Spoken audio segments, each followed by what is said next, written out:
Assalamualaikum warahmatullahi wabarakatuh. Apa kabar Anda hari ini sahabat Macaka Channel?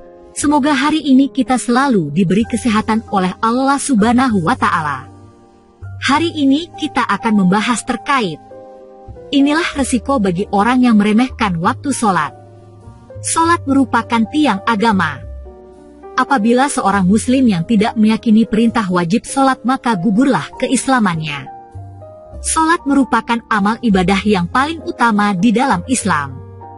Sebab, ketika sholat seorang hamba akan berhubungan langsung dengan Tuhannya, dan tidaklah diterima amal ibadah seseorang apabila ia meninggalkan syaratnya. Namun di dalam Al-Quran disebutkan bahwa bukan hanya mereka yang tidak mengerjakan sholat saja yang akan mendapatkan siksaan, akan tetapi termasuk di dalamnya orang yang tidak menyegerakan syaratnya ketika waktu sholat telah tiba. Dalam surat Al-Maun ayat 45, Allah Subhanahu wa Ta'ala berfirman bahwa, maka celakalah bagi orang-orang yang sholat, yaitu orang-orang yang lalai dari syaratnya. Dari Ibnu Abbas, beliau menceritakan bahwa ayat ini diturunkan berkenaan dengan orang-orang munafik.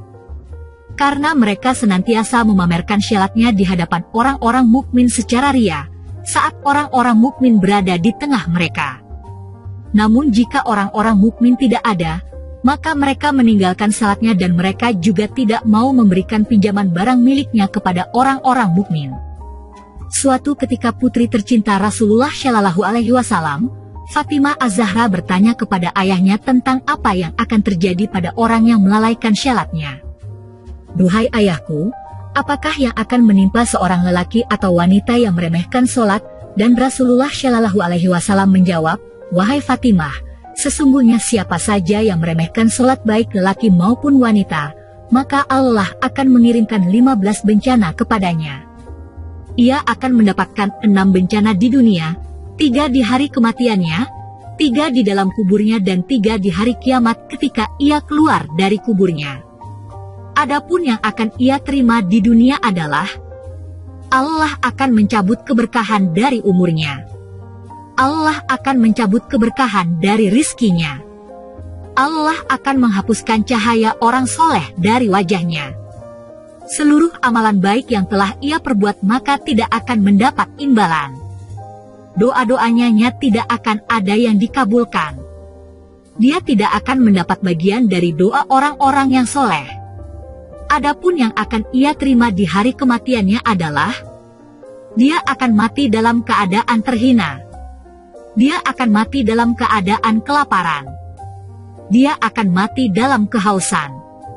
Walaupun dia diberikan minum dari sungai-sungai di dunia, namun yang demikian tidak akan menghilangkan dahaganya. Adapun yang akan ia terima di kuburannya adalah Allah akan mengirimkan malaikat yang akan membuatnya ketakutan di dalam kuburnya. Allah akan mempersempit kuburnya. Dan yang akan dia terima di hari kiamat ketika ia keluar dari kuburnya adalah Allah akan memberikannya pada malaikat yang kemudian akan menyeret wajahnya sementara seluruh makhluk akan memandang kepadanya.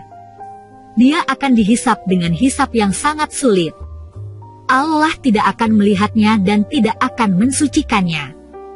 Dan baginya adalah azab yang pedih. Sumber Khazanah Al-Quran dikutip dari kitab Syawahidul Mubalighin. Dan Allah akan memenuhi kuburannya dengan kegelapan. Umar bin Khattab meriwayatkan bahwa telah datang seseorang kepada Rasulullah Shallallahu Alaihi Wasallam dan bertanya, wahai Rasulullah, amalan apakah yang paling dicintai oleh Allah Subhanahu wa Ta'ala? Rasulullah menjawab, yaitu sholat pada waktunya, dan barang siapa meninggalkannya, maka sesungguhnya ia tidak memiliki agama lagi, dan salat itu tiangnya agama.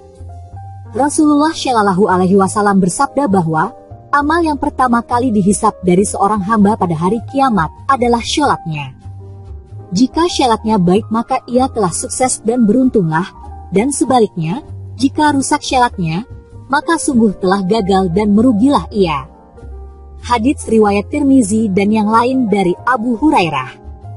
Ia berkata, Hasan Gharib. Demikianlah ulasan mengenai resiko bagi orang yang meremehkan waktu sholat. Semoga kita semua dapat mengambil hikmah dan manfaat yang terdapat di dalamnya, dan dapat menghindari hal-hal yang merugikan. Agar kita dapat menjadi seorang hamba yang senantiasa bertakwa kepada Allah Subhanahu wa Ta'ala.